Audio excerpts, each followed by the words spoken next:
November 19th, 1985. The limousine carrying Ronald Reagan wound through the streets of Geneva, past the grey waters of Lake Le Mans, in the elegant facades of Swiss banking houses. Inside, the 74-year-old President of the United States sat in uncharacteristic silence, his usual affability replaced by focused concentration. He was about to meet Mikhail Gorbachev, the new leader of the Soviet Union, and Reagan understood that the next 2 days could determine whether the world moved toward peace or continued its slide toward nuclear confrontation. In the seat across from him, Secretary of State George Shultz reviewed talking points one last time, though both men knew Reagan would largely ignore the carefully prepared script. Reagan had always been more effective when speaking from instinct rather than briefing books, when connecting emotionally rather than arguing intellectually. But this was different. This was the first superpower summit in 6 years, the first meeting between an American president and a Soviet leader since Carter and Brezhnev in Vienna in 1979. The stakes could not be higher. "Mr. President," Schultz said, looking up from his notes, "remember, Gorbachev is younger, more energetic, more sophisticated than his predecessors. He's going to try to dominate the conversation, to put you on the defensive about arms control and human rights. Don't let him." Reagan nodded, but his mind was elsewhere. He was thinking about a conversation he'd had with Margaret Thatcher 6 months earlier, when the British Prime Minister had visited Washington fresh from her own meeting with Gorbachev in London. "I like Mr. Gorbachev," she had told Reagan. "We can do business together." Coming from the Iron Lady, who despised communism as much as Reagan did, that assessment had been striking. But Thatcher had also warned him. "Don't underestimate him, Ron. He's a true believer in communism, but he's also a realist. He knows the Soviet system is in trouble. He's looking for a way to reform it without destroying it. That makes him dangerous, because he might actually succeed." The limousine pulled up to the Maison de Saussure, the elegant 18th-century villa on the shores of Lake Geneva, where the first day of meetings would take place. The Swiss had chosen the location carefully. Neutral ground, beautiful setting, intimate enough for genuine conversation, but formal enough for the gravity of the occasion. The villa had been divided. The ground floor would be American territory, the upper floor Soviet. Between them, a neutral meeting room where the two leaders would face each other. Reagan stepped out of the car into the cold November air. He was wearing a dark blue suit, perfectly tailored, a red tie, and his trademark confident smile. At 74, he was the oldest president in American history, but he didn't look it. His hair still remarkably full and dark, with some help from his barber. His erect posture, his easy athleticism, all of it projected vigor and strength. It was part of the Reagan magic, the ability to seem both grandfatherly and commanding, both approachable and presidential. As he walked toward the villa, Reagan could see Soviet security personnel taking positions, their faces impassive, their eyes constantly scanning. The KGB was out in force, just as the Secret Service was. 2 superpowers, 2 security apparatuses, 2 worldviews about to collide in a Swiss villa on a cold autumn day. Inside, Reagan was escorted to a holding room where his senior advisors waited. Schultz, National Security Advisor Robert McFarlane, Chief of Staff Don Regan, and a handful of others. They went over the plan one more time. The first meeting would be just the 2 leaders with their interpreters. No aides, no note-takers, just 2 men talking. Reagan had insisted on this format over the objections of his staff, who worried that Gorbachev might manipulate the conversation without witnesses. But Reagan understood something his advisors didn't. This summit would succeed or fail based on personal chemistry, not policy details. If he and Gorbachev could establish a human connection, if they could see each other as individuals rather than as representatives of hostile ideologies, then maybe, just maybe, they could begin to move beyond the Cold War's deadly logic. "Mr. President," McFarlane said, "Gorbachev's motorcade is approaching. He'll be here in 2 minutes. Reagan stood and walked to the window. He could see the Soviet vehicles pulling up, the security personnel jumping out, the choreography of superpower diplomacy playing out on the villa's driveway, and then he saw him. Mikhail Sergeyevich Gorbachev, 54 years old, climbing out of his limousine with the energy of a much younger man. Reagan studied him. Gorbachev was shorter than he'd expected, perhaps 5'9", but he moved with confidence and purpose. He wore a dark overcoat and a fedora, and even from a distance, Reagan could see the distinctive birthmark on his forehead that Western journalists had made famous. But what struck Reagan most was Gorbachev's eyes. Intelligent, alert, calculating. This was not another Soviet apparatchik like Brezhnev or Chernenko. This was someone different. "He looks like a man in a hurry," Reagan said quietly. Schultz came to stand beside him. "He is. The Soviet economy is collapsing. Their war in Afghanistan is a disaster. Their technology is decades behind ours. He needs this summit to succeed almost as much as we do." Reagan turned away from the window. "Then let's not disappoint him." The protocol was clear. As the host, the Americans had won the coin toss for first-day hosting duties. Reagan would greet Gorbachev at the door of the villa. It was a small detail, but in the choreography of summits, everything mattered. Who stood where, who spoke first, who extended their hand first, all of it would be analyzed by diplomats and journalists looking for signs of dominance or weakness. Reagan had decided to turn this protocol to his advantage. Instead of waiting inside the villa like a host receiving a guest, he would come outside to greet Gorbachev. It would seem warm and welcoming, but it would also allow the television cameras to capture Reagan, coatless in the November cold, looking vigorous and strong, while Gorbachev emerged from his car bundled in his overcoat. It was vintage Reagan, using imagery and symbolism to shape perceptions. At exactly 10 a.m. Geneva time, Reagan walked out the front door of the villa. No overcoat, despite the temperature being barely above freezing. Just his suit and that confident smile. The cameras clicked and whirred. Behind him, his staff held their breath, hoping this bit of theater would work. Gorbachev's limousine door opened. The Soviet leader emerged, and for just a moment, he paused, taking in the scene.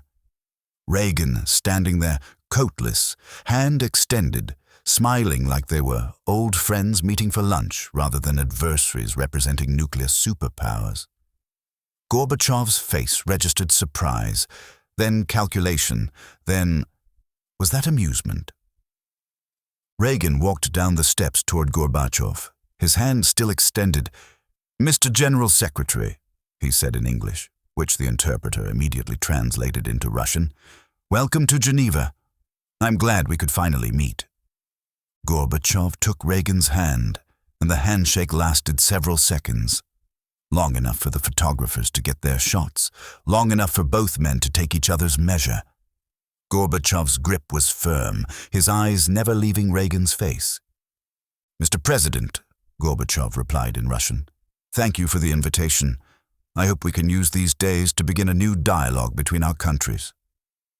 They stood there for a moment, two men who between them controlled enough nuclear weapons to destroy civilization, shaking hands and smiling for the cameras.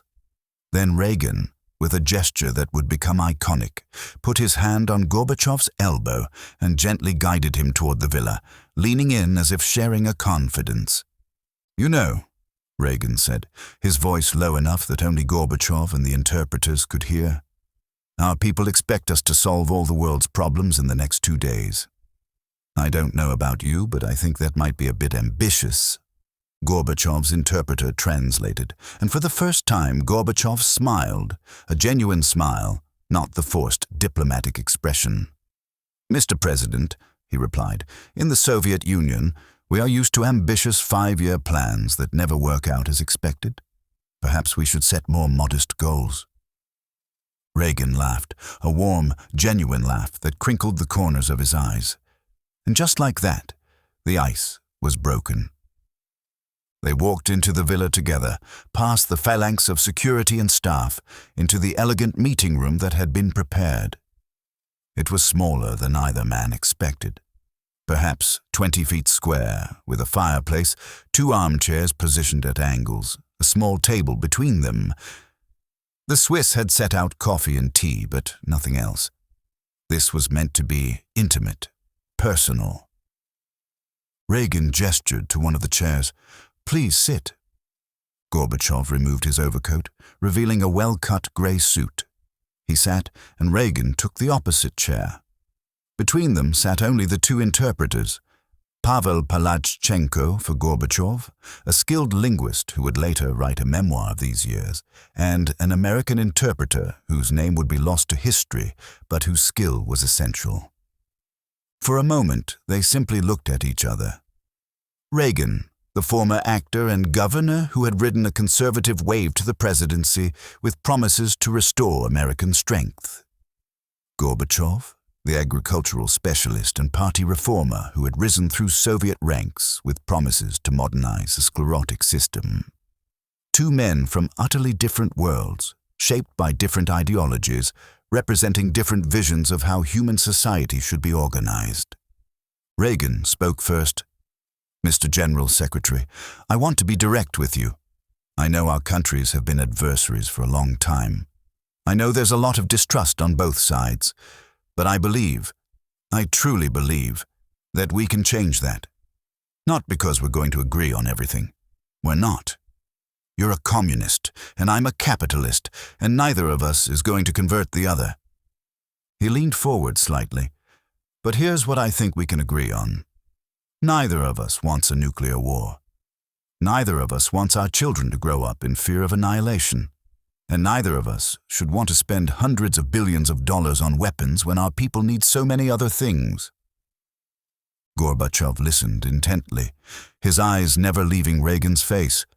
When the interpreter finished, he nodded slowly. "Mr. President, I agree with everything you just said, but let me add something. The reason we have this arms race, the reason we have this confrontation, is because of fundamental differences in how our countries behave in the world."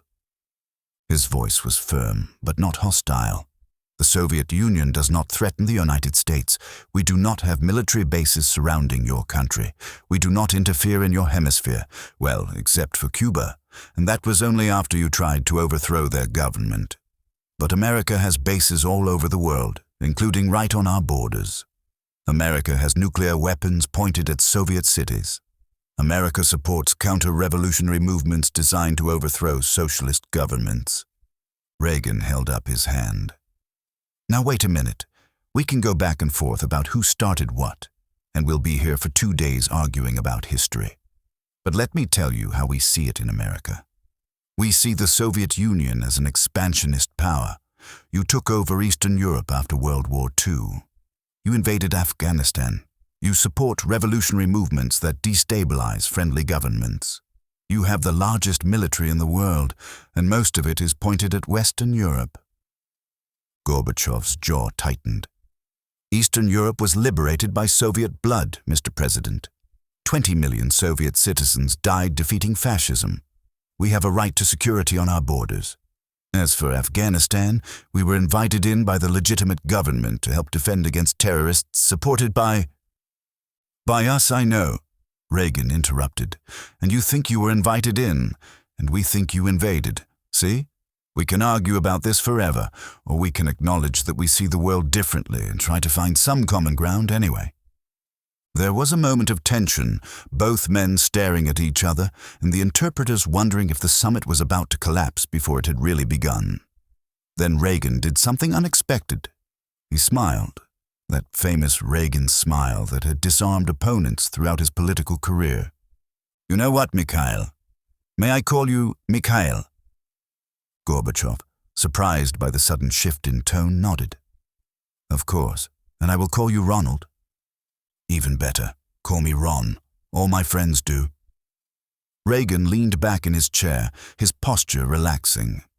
"Mikhail, I didn't come here to win a debate. I came here to see if we can find a way to reduce the risk of war. I'm an old man. Hell, I'm probably the oldest person you've ever negotiated with." Gorbachev smiled slightly. "Well, Comrade Brezhnev was quite old toward the end. Reagan laughed. Okay, second oldest. But here's my point. I don't have time for games. I don't have time for propaganda. I want to know if you and I can work together to make the world safer. Not because we trust each other. Trust has to be earned, but because we both recognize that the alternative is unacceptable. Gorbachev studied Reagan for a long moment. This was not what he had expected. His briefings had prepared him for Reagan the ideologue, Reagan the anti-communist crusader, Reagan the cowboy who spoke of the Soviet Union as an evil empire. But sitting across from him was someone different. Still firm, still confident in American values, but also pragmatic, even personable. "Ron," Gorbachev said, testing out the informality, "I appreciate your directness. Let me be equally direct. The Soviet Union is not going to surrender. We are not going to abandon socialism. We are not going to give up our security interests. But I also recognize that we cannot continue as we have been. The arms race is bankrupting both our countries. The risk of war, by accident or miscalculation, is too high. So yes, I am prepared to work with you. But I need to know that America is serious about arms control, not just using it as a tactic to gain advantage." Reagan nodded. "Fair enough. And I need to know that the Soviet Union is serious about human rights, about allowing your people basic freedoms. Because I have to tell you, Mikhail, the American people will never fully trust the Soviet Union as long as you're locking up dissidents and refusing to let people leave your country." Gorbachev's expression hardened. "Human rights is an internal matter. We do not tell you how to treat your citizens." "Like hell you don't," Reagan interrupted, his voice rising slightly. "Your propaganda constantly talks about American racism, American poverty, American imperialism. So let's not pretend either of us stays silent about the other's internal affairs." Another moment of tension. Then Gorbachev unexpectedly laughed. A short, sharp bark of laughter. "You are right. We are both hypocrites in this regard. Very well, let us agree that we will criticize each other's societies, but we will do so honestly and not use it as an excuse to avoid serious negotiations." Reagan extended his hand across the small table. "Deal." They shook hands again, and something shifted in the room. The formal diplomatic dance had given way to something more genuine, not friendship, not yet, but a recognition that they could talk to each other as individuals, not just as representatives of hostile systems. For the next hour, they talked about arms control, about regional conflicts, about human rights, about trade. Sometimes the conversation was heated, with both men defending their country's positions vigorously. Sometimes it was almost philosophical, with Reagan telling stories about his life in Hollywood and his views on human nature, and Gorbachev discussing his experiences in the Soviet agricultural system and his belief that socialism could be reformed. But mostly, they were taking each other's measure, trying to understand who they were really dealing with. Reagan was surprised by Gorbachev's sophistication. This was not the crude, ideological Soviet leader he had expected. Gorbachev quoted Russian literature, discussed economic theory, showed genuine curiosity about American society. He was confident without being arrogant, firm without being inflexible, and he seemed genuinely committed to reform, genuinely worried about the nuclear arms race. Gorbachev was equally surprised by Reagan. He had expected a simple-minded actor, a puppet of American military-industrial interests, a man who would mouth anti-communist platitudes without understanding the complexities of international relations. Instead, he found someone who was indeed ideological, deeply committed to capitalism and democracy, but also pragmatic, personable, and genuinely interested in reducing nuclear tensions. Reagan told stories and jokes, used metaphors and analogies rather than policy jargon. But beneath the folksy exterior was a shrewd politician who understood power. At one point, Reagan leaned forward and said, "Mikhail, let me tell you a story. When I was a young man in Hollywood, I worked with a lot of different people, liberals, conservatives, communists, fascists. you name it. And I learned something. Most people, regardless of their politics, want the same basic things. They want to be safe. They want to provide for their families. They want their children to have better lives than they did. The question is just how to achieve those things. He paused, making sure he had Gorbachev's full attention. Now, you and I disagree about the answer to that question. You think socialism is the way. I think freedom and free markets are the way. And we're probably never going to agree, but here's what I've been thinking. What if we're both wrong? What if there's a third way, something neither of us has thought of yet? Gorbachev frowned. What do you mean? I mean, Reagan said, what if instead of trying to prove which system is better by competing and threatening each other, we just let people choose? Let the Soviet people see how Americans live, and let Americans see how Soviets live. Let ideas flow freely, let people travel, and then let them decide for themselves which system they prefer.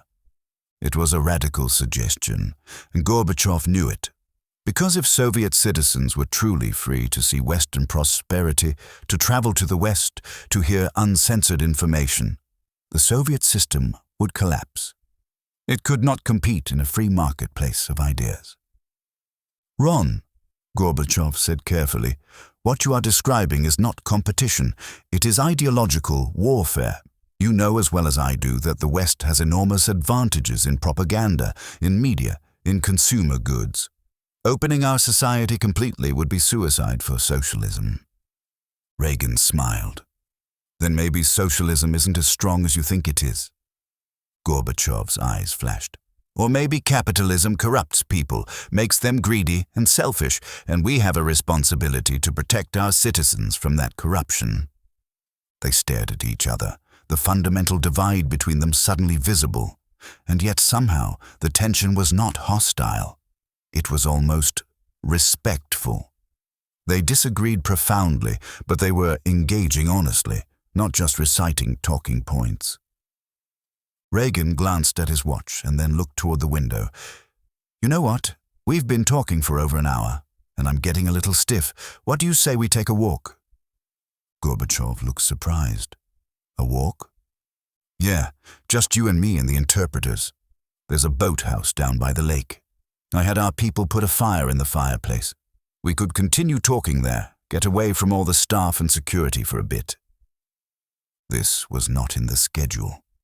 Gorbachev's advisors would be horrified, but something in Reagan's directness, in his obvious desire to connect on a human level, appealed to Gorbachev. All right, he said, let's walk. They emerged from the villa together, Reagan still without an overcoat despite the cold. Gorbachev bundled up again. The security team scrambled to adjust, with Secret Service and KGB agents racing ahead to secure the boathouse, while others formed a perimeter around the two leaders. As they walked down the path toward the lake, Reagan said, You know, Mikhail, I've been thinking about something. We spend so much time talking about nuclear weapons, about how many missiles each side has, about throw weights and megatonnage and all that technical stuff, but we never talk about what those weapons actually mean. What do you mean? Gorbachev asked, his breath visible in the cold air. Reagan stopped walking and turned to face Gorbachev. I mean that you and I, between us, have the power to destroy all of human civilization, not just our countries, everything, every city, every town, every farm, billions of people dead. The survivors envying the dead. And for what? Because we disagree about economic systems? His voice was intense, more serious than Gorbachev had heard it. I have nightmares about it sometimes. I see the missiles launching, see the cities burning, see the end of everything, and I wake up thinking, how did we get here? How did human beings create weapons that could end human civilization? Gorbachev was silent for a moment. Then he said quietly, I have those nightmares too, Ron. Every Soviet leader does. We remember the Great Patriotic War, when 27 million of our people died. We remember the devastation, the suffering, and we know that a nuclear war would be infinitely worse. They resumed walking side by side now, two men carrying the weight of the world on their shoulders. So let's do something about it, Reagan said. Not just talk about arms control, but actually reduce these arsenals. Dramatically. Maybe even eliminate them entirely. Gorbachev stopped walking. Eliminate nuclear weapons. Ron, that is impossible. The knowledge exists. Even if we destroyed every weapon, they could be rebuilt. Then let's make it so nobody wants to rebuild them, Reagan said. Let's create a world where the idea of using nuclear weapons is unthinkable, where disputes are settled through negotiation, not threats, where our grandchildren look back and wonder how we could have been so crazy as to build these things in the first place. They had reached the boathouse, a small stone structure right on the lake's edge. Inside, as promised, a fire was burning in the fireplace. The two men entered, followed by their interpreters, and sat in chairs facing the fire. For a long moment, they simply sat in silence, watching the flames. Then Gorbachev spoke. Ron, I want to believe what you are saying. I want to believe we can eliminate nuclear weapons, can create a peaceful world, but I am a realist. I know how power works. I know that America will not give up its advantages, and the Soviet Union cannot afford to be weak. So while I appreciate your vision, I think we must focus on practical steps. Reagan nodded. Fair enough. What practical steps do you have in mind? And for the next hour, sitting in that boathouse by Lake Geneva, the two men talked about possibilities, not formal negotiations. Those would come later with their teams of advisors and technical experts, but genuine discussion about what might be possible if both sides were willing to take risks for peace. Gorbachev proposed a 50% reduction in strategic nuclear weapons. Reagan countered with the idea of eliminating an entire class of weapons, intermediate-range missiles in Europe. They discussed verification measures, inspection regimes, ways to build confidence between their militaries. They also talked about regional conflicts, Afghanistan, Nicaragua, Angola, where the superpowers were engaged in proxy wars. Neither man was willing to simply abandon their allies, but both recognized that these conflicts were bleeding their countries of resources and goodwill. And they talked about human rights. Reagan pressed Gorbachev on Soviet Jews who wanted to emigrate, on dissidents imprisoned for their beliefs. Gorbachev defended Soviet policies, but also hinted that reforms might be possible, that the Soviet system could become more open without abandoning socialism. As the afternoon light began to fade over Lake Geneva, Reagan looked at his watch. We should get back. Our people will think we've defected to Switzerland. Gorbachev laughed. Yes, and then who would they blame for starting World War III? They walked back to the villa together, and as they approached, they could see their respective staffs waiting anxiously. The unscheduled walk to the boathouse had caused minor panic on both sides, with advisors worried about what their leaders might have agreed to without consultation. At the villa entrance, Reagan extended his hand one more time. Mikhail, I'm glad we did this. I think we understand each other better now. Gorbachev took his hand. I agree, Ron. We have not solved all our problems. We have not ended the Cold War, but we have made a beginning. Then let's build on it, Reagan said. Let's meet again. Not in 6 years, but soon. And let's keep talking, keep trying to find common ground. Agreed, Gorbachev said. They parted, each returning to their side of the villa to debrief their teams. And as Reagan walked into the American section, George Shultz rushed up to him. Mr. President, what happened? What did you discuss? Did you make any commitments? Reagan smiled that famous smile. George, relax. We just talked. But I'll tell you something. I think we can work with this guy. He's a communist and he's tough, and we're going to disagree about a lot of things, but he's serious about arms control. He's serious about reform, and I really think, we might be able to end this Cold War. Schultz looked skeptical. Sir, with respect, every president thinks they can change the relationship with the Soviets. And every time, the Soviets disappoint us. Maybe, Reagan said. "But Gorbachev is different. You'll see." Over the next 2 days, Reagan and Gorbachev met several more times, sometimes with their full delegations, sometimes in smaller groups. They made no major breakthroughs, signed no treaties, resolved no fundamental disputes. The summit ended without a joint communiqué because they couldn't agree on the language. But something had changed. The personal relationship established in that first meeting deepened in the walk to the boathouse, created a foundation for everything that followed. In the years ahead, Reagan and Gorbachev would meet 3 more times in Reykjavik, in Washington, in Moscow. They would sign the INF Treaty, eliminating an entire class of nuclear weapons. They would begin the process that would lead to massive reductions in strategic arsenals, and more importantly, they would build a relationship of trust. Not complete trust, but enough to take risks for peace, to believe that the other side was negotiating in good faith, to imagine a world beyond the Cold War. When Reagan left Geneva on November 21, 1985, he was asked by reporters what he thought of Gorbachev. His answer was simple: "I think we can do business together." It was almost exactly what Margaret Thatcher had said, and it would prove prophetic. The Cold War would not end at Geneva. It would take 6 more years, the fall of the Berlin Wall, the collapse of the Soviet Empire in Eastern Europe, and ultimately the dissolution of the Soviet Union itself.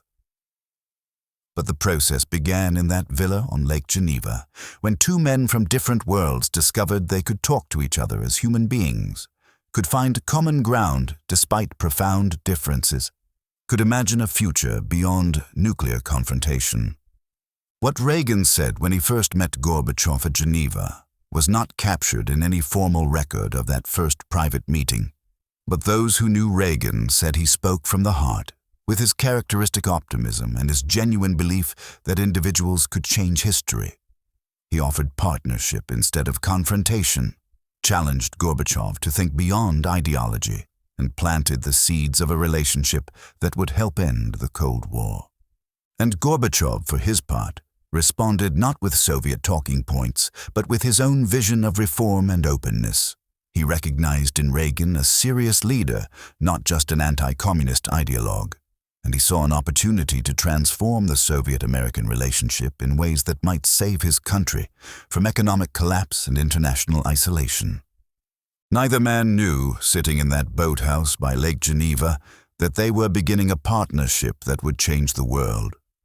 Neither could have predicted that within 6 years, the Soviet Union would cease to exist, that the Berlin Wall would fall, that the Cold War would end not with nuclear holocaust, but with peaceful transformation. But they sensed the possibility, and they had the courage to pursue it. That was what happened when Reagan first met Gorbachev at Geneva. Not a dramatic breakthrough, not a historic treaty, but something more subtle and perhaps more important. A human connection between 2 leaders who held the fate of the world in their hands and who chose to use that power not for destruction, but for the possibility of peace.